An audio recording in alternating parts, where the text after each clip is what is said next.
Shri Vinayak Suzuki सिंधुदुर्गचे अधिकृत विक्रेते Shri Vinayak wheels private limited या उन्हाळ्यात सुझुकी सोबत लॉंग ड्राईव्हचा आनंद घ्या आणि मिळवा खात्रीशीर आकर्षक भेटवस्तू। पत्ता प्लॉट नंबर 92 MIDC तालुका कुडाळ जिल्हा सिंधुदुर्ग।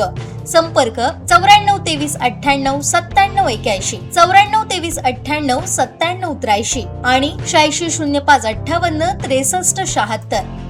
गणेशोत्सव कोकणात मोठ्या उत्साहात साजरा करण्यात येतो। या सणानिमित्त दरवर्षी मुंबई, ठाणे आणि मुंबई महानगर प्रदेशातील लाखो नोकरदार हे आपल्या मूळ गावी कोकणात जात असतात। यंदा गणेशोत्सव 14 सप्टेंबर 2026 पासून सुरू होत असून त्यासाठी 60 दिवस आधीचं आगाऊ रेल्वे आरक्षण सुरू झालंय। यासाठी अतिरिक्त आरक्षण खिडक्या सुरू करण्यात आल्या। त्या पाठोपाठ गणेशोत्सवाच्या पार्श्वभूमीवर कोकणात जाणाऱ्या चाकरमान्यांसाठी मध्य तसेच कोकण रेल्वे प्रशासनानं विशेष गाड्यांची घोषणा केली आहे। तसेच सावंतवाडी रोड स्थानकावर 3 महत्त्वाच्या लांब पल्ल्यांच्या एक्सप्रेस गाड्यांना प्रायोगिक तत्वावर नियमित थांबा मंजूर केलाय। खासदार डॉक्टर श्रीकांत शिंदे आणि खासदार नरेश म्हस्के यांनी केलेल्या पाठपुराव्यानंतर हा निर्णय घेण्यात आलाय। CSMT सावंतवाडी विशेष गाडी 11 ते 27 सप्टेंबर दरम्यान धावणार आहे। CSMT हून दुपारी 3:30 वाजता सुटून ही गाडी दुसऱ्या दिवशी पहाटे 4 वाजता सावंतवाडीला पोहोचेल। दादर, ठाणे, पनवेल, रोहा, चिपळूण, रत्नागिरी आणि कुडाळ इथं थांबे असतील। LTT सावंतवाडी विशेष गाडी 11 ते 28 सप्टेंबर दरम्यान धावणार असून LTT हून सकाळी 8:20 सुटून रात्री 9 वाजता सावंतवाडीला पोहोचेल।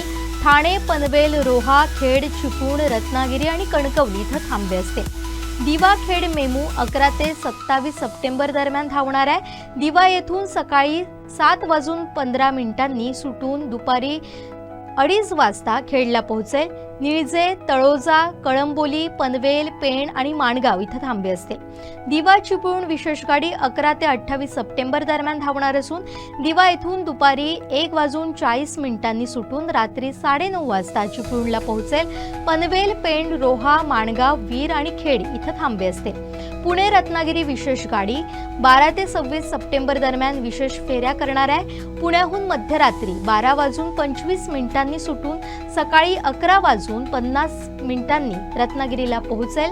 चिंचवड, तळेगाव, लोणावळा, कल्याण आणि पनवेल इथं या गाडीला थांबे असतील। शिवाय LTT मडगाव, रत्नागिरी आणि सावंतवाडी मार्गावरही साप्ताहिक आणि द्विसाप्ताहिक विशेष फेऱ्या चालवण्यात येणार आहे। विशेष गाड्यांमुळे नागरिकांना दिलासा मिळण्याची चिन्ह आहे।